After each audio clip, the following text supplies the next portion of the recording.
ಏನೇ ಇರಲಿ ಒಂದು ಮಾತಂತೂ ಹೇಳ್ಬೇಕು ನಾನು GT ಅವರಿಗೆ ಈ ಸತಿ ಕಪ್ ಮತ್ತೊಮ್ಮೆ ನಮಗೆ. Hey guys, welcome back to the channel. So ಏನ್ ಮ್ಯಾಚ್ ಗುರು, ಏನು ನಾಲ್ಕು ಗುರು ನಮ್ಮ ರಜತ್ ಪಾಟೀದಾರ್ ಅವ್ರದ್ದು.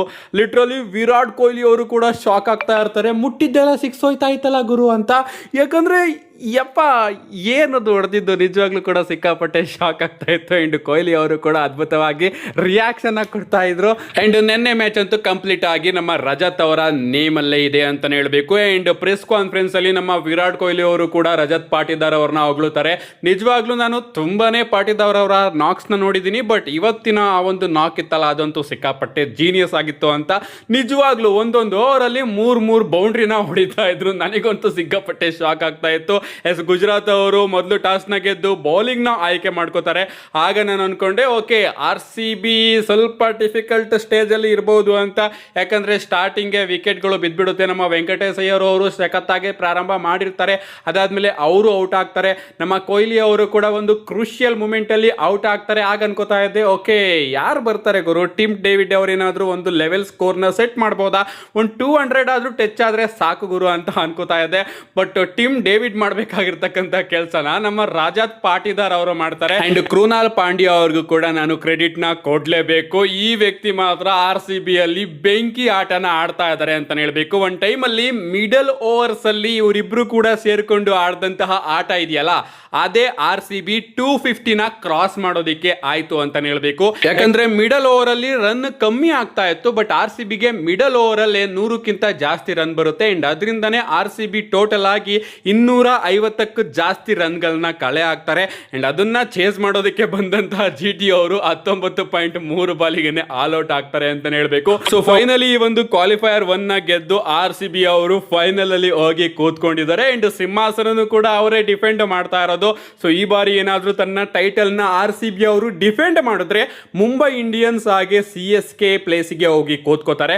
ಯಾಕಂದ್ರೆ IPL ನ ಹಿಸ್ಟ್ರಿಯಲ್ಲಿ ಮುಂಬೈ ಇಂಡಿಯನ್ಸ್ ಹಾಗೆ CSK ಅವರೇ ಮಾತ್ರ ತಮ್ಮ ಚಾಂಪಿಯನ್ಶಿಪ್ ನ ಡಿಫೆಂಡ್ ಮಾಡಿರೋದು. ಅಂಡ್ ಆ ಒಂದು ಸ್ಥಾನಕ್ಕೆ RCB ಅವರು ಕೂಡ ಹೋಗಿ ಕೂತ್ಕೋತಾರೆ ಅಂತಾನೆ ಹೇಳ್ಬೇಕು. ನಿಜವಾಗ್ಲೂ ಇಷ್ಟು ವರ್ಷ ಒಂದು ಚಾಂಪಿಯನ್ಶಿಪ್ ಟ್ರೋಫಿಗೆ ನಾವೆಲ್ಲರೂ ಕೂಡ ಒದ್ದಾಡ್ತಾ ಇದೀವಿ. ಈಗ ಕಂಟಿನ್ಯೂಸ್ ಆಗಿ ಅವರು ಡಾಮಿನೆಂಟ್ ಮಾಡ್ತಾ ತನ್ನ ಚಾಂಪಿಯನ್ಶಿಪ್ ನ ರಿಟೈನ್ ಮಾಡ್ಕೊಳ್ಳೋ ರೇಂಜ್ಗೆ ಹೋಗಿ ತಲುಪಿದ್ದಾರೆ ಅಂತಾನೆ ಹೇಳ್ಬೇಕು. ಇನ್ನೇನಿದ್ರು ಕೂಡ ಫೈನಲ್ ಅಲ್ಲಿ ನಾವೆಲ್ಲರೂ ಕೂಡ ಮ್ಯಾಚ್ ನೋಡಬೇಕು. ಅಂಡ್ ಇನ್ನ ಒಂದು ಮ್ಯಾಚ್ ದೂರ ಇದೀವಿ ಗುರು, ಮತ್ತೊಮ್ಮೆ ಚಾಂಪಿಯನ್ಸ್ ಆಗೋದಕ್ಕೆ. ಅಂಡ್ ಈ ಬಾರಿ ಕಂಟಿನ್ಯೂಸ್ ಆಗಿ 2ನೇ ಬಾರಿ. ನಿಜವಾಗ್ಲೂ ನನಗಂತೂ ಸಿಕ್ಕಾಪಟ್ಟೆ ಖುಷಿ ಆಯ್ತು. ಅಂಡ್ ನಿನ್ನೆ ಮ್ಯಾಚ್ ನಮ್ಮ ರಜತ್ ಪಾಟೀದಾರ್ ಅವರ ನೇಮಲ್ಲಿ ಮುಟ್ಟಿದ್ದೆಲ್ಲ ಬೌಂಡ್ರಿಗೆ ಹೋಗ್ತಾ ಇತ್ತು. ಅದನ್ನ ಬಿಟ್ರೆ ನಮ್ಮ ಡ್ರೂ ಮ್ಯಾಕೆಂಟೈರ್ ಅವರು ಕೂಡ IPL ನ ಸಿಕ್ಕಾಪಟ್ಟೆ ಫಾಲೋ ಮಾಡ್ತಾರೆ ಅಂತ ಅನ್ಕೋತೀನಿ. ಯಾಕಂದ್ರೆ ವೈಭವ್ ಸೂರ್ಯವಂಶಿ ಅವರ ಟಿ ಶರ್ಟ್ ನ ಹಾಕೊಂಡು ನಮ್ಮ ಡ್ರೂ ಮ್ಯಾಕೆಂಟೈರ್ ಅವರು ಒಂದು ವಿಡಿಯೋನ ಅಪ್ಲೋಡ್ ಮಾಡಿದ್ದಾರೆ, ನೀವು ಇಲ್ಲಿ ನೋಡ್ತಾ ಇರಬಹುದು. ರಾಜಸ್ಥಾನ್ ರಾಯಲ್ಸ್ ನ ಚಿಕ್ಕ ಹುಡುಗ ಎಂತ ದೊಡ್ಡ ಕೆಲಸ ಮಾಡ್ತಾ ಇದ್ದಾನೆ ಅಂತ ನಿಮ್ಮೆಲ್ಲರಿಗೂ ಕೂಡ ಗೊತ್ತೇ ಇರಬಹುದು. ಅಂಡ್ ಆ ಹುಡುಗನ ಟಿ ಶರ್ಟ್ ನ ನಮ್ಮ ಡ್ರೂ ಮ್ಯಾಕೆಂಟೈರ್ ಅವರು ಹಾಕೊಂಡಿದ್ದಾರೆ. ಸೊ ಇದರಿಂದ ಗೊತ್ತಾಗುತ್ತೆ ಡ್ರೂ ಮ್ಯಾಕೆಂಟೈರ್ ಅವರು ಇಂಡಿಯಾನ ಎಷ್ಟು ಪ್ರೀತಿ ಮಾಡ್ತಾರೆ, ಹಾಗೆ ಇಂಡಿಯಾ ಸ್ಪೋರ್ಟ್ಸ್ಗಳನ್ನ ಎಷ್ಟು ಫಾಲೋ ಮಾಡ್ತಾರೆ ಅಂತ. ಅಂಡ್ ಇದಕ್ಕೆ ನಾನು ಒಂದು ರೀತಿಲಿ ನಮ್ಮ ಡ್ರೂ ಮ್ಯಾಕೆಂಟೈರ್ ಅವರ ಅಭಿಮಾನಿ ಆಗಿರೋದು. ನೆಕ್ಸ್ಟ್ ಅಪ್ಡೇಟ್ ಕಡೆ ಬರೋದಾದ್ರೆ ಇದಿರ್ತಕ್ಕಂಥದ್ದು ನಮ್ಮ ಟ್ರಿಕ್ ವಿಲಿಯಮ್ಸ್ ಅವರ ಬಗ್ಗೆ. ಇವತ್ತು ನಮ್ಮ ಟ್ರಿಕ್ ವಿಲಿಯಂ ಅವರ ಬರ್ತ್ಡೇ, ಅದಕ್ಕೋಸ್ಕರ ನಾವೆಲ್ಲರೂ ಕೂಡ ನಮ್ಮ ಟ್ರಿಕ್ ವಿಲಿಯಂ ಅವರಿಗೆ ಹ್ಯಾಪಿ ಬರ್ತ್ಡೇನ ವಿಶ್ ಮಾಡೋಣ. ಇವತ್ತು ನಮ್ಮ ಟ್ರಿಕ್ ವಿಲಿಯಂ ಅವರು 32 ವರ್ಷಕ್ಕೆ ಕಾಲಿಟ್ಟಿದ್ದಾರೆ ಅಂತ ಹೇಳ್ಬೇಕು. ಅಂಡ್ ಅವರ ಲೈಫ್ ಈಗ ಚೆನ್ನಾಗಿ ನಡೀತಾ ಇದೆ. ಆಸ್ US ಚಾಂಪಿಯನ್ ಅವರು ಅದ್ಭುತವಾದ ಕೆಲಸನ ಮಾಡ್ತಾ ಇದ್ದಾರೆ. ಇನ್ನು ಕೂಡ ಅವರ ಕ್ಯಾರೆಕ್ಟರ್ ಮೇಲೆ WWE ಅವರು ವರ್ಕ್ ಮಾಡಿದ್ರೆ ನಿಜವಾಗ್ಲೂ ಕೂಡ ಬ್ರಾನ್ ಬ್ರೇಕರ್ ಲೆವೆಲ್ಗೆ ಹೋಗುವಂತಹ ಪೊಟೆನ್ಷಿಯಲ್ ನಮ್ಮ ಟ್ರಿಕ್ ವಿಲಿಯಂ ಅವರಲ್ಲಿ ಇದೆ. ಅವರು ಅದೇ ರೀತಿ ಕೆಲಸನ ಮಾಡಬೇಕು, ಇದೇ ರೀತಿ ಅವರ ಕರಿಯರ್ ಬೂಸ್ಟ್ ಆಗ್ತಾ ಇರಲಿ ಅಂತ ನಾವೆಲ್ಲರೂ ಕೂಡ ಕೇಳ್ಕೊಳ್ಳೋಣ. ನೆಕ್ಸ್ಟ್ ಅಪ್ಡೇಟ್ ಕಡೆ ಬರೋದಾದ್ರೆ ಇದಿರ್ತಕ್ಕಂಥದ್ದು ನಮ್ಮ ಜಿಯೋವಾನ್ ಇವಾನ್ಸ್ ಅವರ ಬಗ್ಗೆ. ಜಿಯೋವಾನ್ ಇವಾನ್ಸ್ ಅವರು ಇಷ್ಟು ಚಿಕ್ಕ ವಯಸ್ಸಲ್ಲಿ ಎಷ್ಟು ದೊಡ್ಡ ಕೆಲಸನ ಮಾಡ್ತಾ ಇದ್ದಾರೆ ನಿಮಗೆ ಗೊತ್ತಿರಬಹುದು.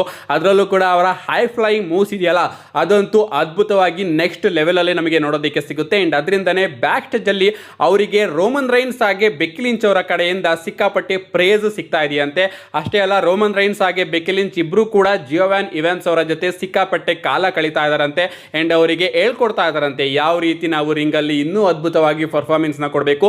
ಅಂಡ್ ಅವರು ತನ್ನ ಎಕ್ಸ್ಪೀರಿಯನ್ಸ್ ನ ನಮ್ಮ ಜಿಯೋವಾನ್ ಇವಾನ್ಸ್ ಅವರ ಕೈಯಲ್ಲಿ ಹಂಚ್ಕೋತಾ ಇದ್ದಾರೆ ಅಂತ ಹೇಳ್ಬೇಕು. ಇದರಿಂದ ನಮ್ಮ ಜಿಯೋವಾನ್ ಇವಾನ್ಸ್ ಅವರಿಗೆ ಇನ್ನೂ ಕೂಡ ಕಲಿಯೋದಕ್ಕೆ ಸಿಕ್ಕಾಪಟ್ಟೆ ಮೋಟಿವೇಟ್ ಸಿಕ್ಕಂಗಾಗುತ್ತೆ. ನಿಜವಾಗ್ಲೂ ಜಿಯೋವಾನ್ ಇವಾನ್ಸ್ ಅವರು ಕೂಡ ಡಬ್ಲ್ಯೂ ಫ್ಯೂಚರ್ ಸ್ಟಾರು, ಅದನ್ನ ನಾವೆಲ್ಲರೂ ಕೂಡ ಒಪ್ಕೊಳ್ಳಬೇಕು. ಅನ್ಲೆಸ್ ಡಬ್ಲ್ಯೂ ಅವರು ಅವ್ರನ್ನ ವೇಸ್ಟ್ ಮಾಡದೇ ಇದ್ರೆ ಸಾಕು. ನಮ್ಮ ನೆಕ್ಸ್ಟ್ ಅಂಡ್ ಫೈನಲ್ ಅಪ್ಡೇಟ್ ಕಡೆ ಬರೋದಾದ್ರೆ ಇದಿರ್ತಕ್ಕಂಥದ್ದು ನಮ್ಮ ರಿಂಗ್ ಜನರಲ್ ಗಂತರ್ ಅವರ ಬಗ್ಗೆ. ನಿಮ್ಮೆಲ್ಲರಿಗೂ ಕೂಡ ಗೊತ್ತೇ ಇರಬಹುದು, ಈಗ ನಮ್ಮ ಗಂತರ್ ಅವರ ಪ್ಲೇಸ್ ಡಬ್ಲ್ಯೂ ಅಲ್ಲಿ ಯಾವ ರೀತಿ ಇದೆ ಅಂತ. ನಿಜವಾಗ್ಲೂ ಜಾನ್ ಸಿನಾ ಅವ್ರನ್ನ ರಿಟೈರ್ಡ್ ಮಾಡಾದ್ಮೇಲೆ ಗಂತರ್ ಅವರು ಯಾವ ಲೆವೆಲ್ಗೆ ಇರಬೇಕಾಗಿತ್ತೋ ಡಬ್ಲ್ಯೂ ಅವರು ಅವ್ರನ್ನ ಆ ಲೆವೆಲ್ ಅಲ್ಲಿ ಇಟ್ಟಿಲ್ಲ ಅನ್ನೋದು ನಿಜವಾಗ್ಲೂ ಖಂಡಿತವಾಗ್ಲೂ ಕೂಡ ನಿಜ ಅಂತಾನೆ ಹೇಳ್ಬೇಕು. ಇದನ್ನ ನಾವೆಲ್ಲರೂ ಕೂಡ ಒಪ್ಕೊಳ್ಳೇಬೇಕು. ಅಫ್ಕೋರ್ಸ್ ಈಗ ಅವರಿಗೆ ಡಬ್ಲ್ಯೂ ಅನ್ಡಿಸ್ಪ್ಯೂಟೆಡ್ ಚಾಂಪಿಯನ್ಶಿಪ್ಗೆ ಕೋಡಿ ರೋಡ್ಸ್ ಅವರ ವಿರುದ್ಧ ಮ್ಯಾಚ್ ಏನೋ ಸಿಕ್ಕಿದೆ, ಆದ್ರೂ ಕೂಡ ಅವರು ಜಾನ್ ಸಿನಾ ಅವ್ರನ್ನ ರಿಟೈರ್ಡ್ ಮಾಡಿ ಬರ್ತಾ ಇದ್ದಾರೆ ಗುರು. ಒಂದು ಅದ್ಭುತವಾದ ಸ್ಟೋರಿ ಲೈನು ಗಂತರ್ ಅವರಿಗೆ ಸಿಗಬೇಕಾಗಿತ್ತು, ಅದು ಅವರಿಗೆ ಸಿಕ್ಕಿಲ್ಲ ಅನ್ನೋದು ಖಂಡಿತವಾಗ್ಲೂ ನಿಜ. ಅದಕ್ಕಿಂತ ಮುಂಚೆ ಎಜ್ ಸ್ಟೈಲ್ ಅವ್ರನ್ನು ಕೂಡ ರಿಟೈರ್ಡ್ ಮಾಡಿದ್ದಾರೆ, ಗೋಲ್ಡ್ಬರ್ಗ್ ಅವ್ರನ್ನು ಕೂಡ ರಿಟೈರ್ಡ್ ಮಾಡಿದ್ದಾರೆ. ಅಂಡ್ ನೆಕ್ಸ್ಟ್ ನಮ್ಮ ಗಂತರ್ ಅವರೇ ರಿವೀಲ್ ಮಾಡಿದ್ದಾರೆ, ನಾನು ಯಾರ್ಯಾರನ್ನ ರಿಟೈರ್ಡ್ ಮಾಡಬೇಕು ಅಂತ ಅನ್ಕೊಂಡಿದ್ದೀನಿ ಅಂತ. ನಮ್ಮ ಗಂತರ್ ಅವರ ಪ್ರಕಾರ ಅವರು ಶೇಮೆಸ್, ಬ್ರಾಕ್ ಲೆಸ್ನರ್, ರ್ಯಾಂಡಿ ಓರ್ಟನ್, ರೆಮಿಸ್ಟೀರಿಯೋ ಹಾಗೆ ಸಿಎಂ ಪಂಕ್ ಇಷ್ಟು ಜನನ್ನ ರಿಟೈರ್ಡ್ ಮಾಡಬೇಕು ಅಂತ ನಮ್ಮ ಗಂತರ್ ಅವರಿಗೆ ಸಿಕ್ಕಾಪಟ್ಟೆ ಆಸೆ ಇದೆಯಂತೆ. ಅಂಡ್ ಇದರಲ್ಲಿ ಅವರು ಸ್ಪೆಷಲ್ ಆಗಿ ಬ್ರಾಕ್ ಲೆಸ್ನರ್ ಅವರ ನೇಮ್ ನ ಮೆನ್ಷನ್ ಮಾಡ್ತಾ, ನಾನಿವಾಗ ಬೇರೊಂದು ಬಿಸ್ನೆಸ್ ಅಲ್ಲಿ ಇದ್ದೀನಿ, ನಾನಿವಾಗ ಕೋಡಿ ರೋಡ್ಸ್ ಅವರ ಅನ್ಡಿಸ್ಪ್ಯೂಟೆಡ್ ಚಾಂಪಿಯನ್ಶಿಪ್ ಮೇಲೆ ಕಣ್ಣಿಟ್ಟಿದ್ದೀನಿ. ಅಂಡ್ ಆ ಒಂದು ಕಥೆನ ನಾನು ಮುಗಿಸಿದ ಕೂಡಲೇ ಬ್ರಾಕ್ ಲೆಸ್ನರ್ ಅವ್ರಿಗೆ ಏನಾದರೂ ನನ್ನ ಮೇಲೆ ಬರಬೇಕು ಅಂತ ಆಸೆ ಇದ್ರೆ ಅಫ್ಕೋರ್ಸ್ ಅವರು ಬರ್ಬೋದು, ನಾನು ಅವರನ್ನ ರಿಟೈರ್ಡ್ ಮಾಡಿ ಮನೆಗೆ ಕಳಿಸ್ತೀನಿ ಅಂತ ಬ್ರಾಕ್ ಲೆಸ್ನರ್ ಅವರಿಗೆ ಒಂದು ವಾರ್ನಿಂಗ್ ಕೂಡ ಗಂತರ್ ಅವರು ರೀಸೆಂಟ್ ಆಗಿ ಒಂದು ಇಂಟರ್ವ್ಯೂ ಅಲ್ಲಿ ಡೆಲಿವರ್ ಮಾಡಿದ್ದಾರೆ. ಏನೇ ಆಗಲಿ, ಶೇಮೆಸ್, ಬ್ರಾಕ್ ಲೆಸ್ನರ್, ರ್ಯಾಂಡಿ ಓರ್ಟನ್, ರೆಮಿಸ್ಟೀರಿಯೋ ಹಾಗೆ ಸಿಎಂ ಪಂಕ್ ಇಂಥ ದಿಗ್ಗಜರನ್ನ ರಿಟೈರ್ಡ್ ಮಾಡುವಂತ ಆಸೆನ ನಮ್ಮ ಗಂತರ್ ಅವರು ಇಟ್ಕೊಂಡಿದ್ದಾರೆ. ಬಟ್ ನಿಜವಾಗ್ಲೂ ಕೂಡ ಡಬ್ಲ್ಯೂ ಅವರು ಗಂತರ್ ಅವರ ಕೈಯಲ್ಲಿ ಈ ರೀತಿ ಮಾಡಿಸ್ತಾರ? ಯಾಕಂದ್ರೆ ಅವರ ಕರಿಯರು ನಿಜವಾಗ್ಲೂ ಕೂಡ ಬೂಸ್ಟ್ ಆಗ್ತಾ ಇತ್ತು. ಲೆಜೆಂಡ್ ಕಿಲ್ಲರ್ ಅಂದ್ರೆ ಕರಿಯರ್ ಕಿಲ್ಲರ್ ಅನ್ನೋ ಒಂದು ಟ್ಯಾಗ್ ಲೈನ್ ನ ಡಬ್ಲ್ಯೂ ಅವರು ಗಂತರ್ ಅವರಿಗೆ ಕೊಟ್ಟಿದ್ರು. ಬಟ್ ಯಾಕೋ ಗೊತ್ತಿಲ್ಲ, ಏಜ್ ಸ್ಟೈಲ್ ಅವ್ರನ್ನ ರಿಟೈರ್ಡ್ ಮಾಡಿ ಆದ್ಮೇಲೆ ಗಂತರ್ ಅವರ ಕರಿಯರು ಸಿಕ್ಕಾಪಟ್ಟೆ ಡೌನ್ ಆಗಿ ಹೋಗ್ತಾ ಇದೆ. ಅದು ಆದಷ್ಟು ಬೇಗ ಬೂಸ್ಟ್ ಆಗಲಿ ಅಂತ ಕೇಳ್ಕೊತಾ. ಅಂಡ್ ಇಷ್ಟು ಇವತ್ತಿನ ವಿಡಿಯೋ. ವಿಡಿಯೋ ಲೈಕ್ ಮಾಡಿ, ಚಾನಲ್ನ ಸಬ್ಸ್ಕ್ರೈಬ್ ಮಾಡಿ ಅಂತ ಕೇಳ್ಕೊತಾ. See you guys in my next video.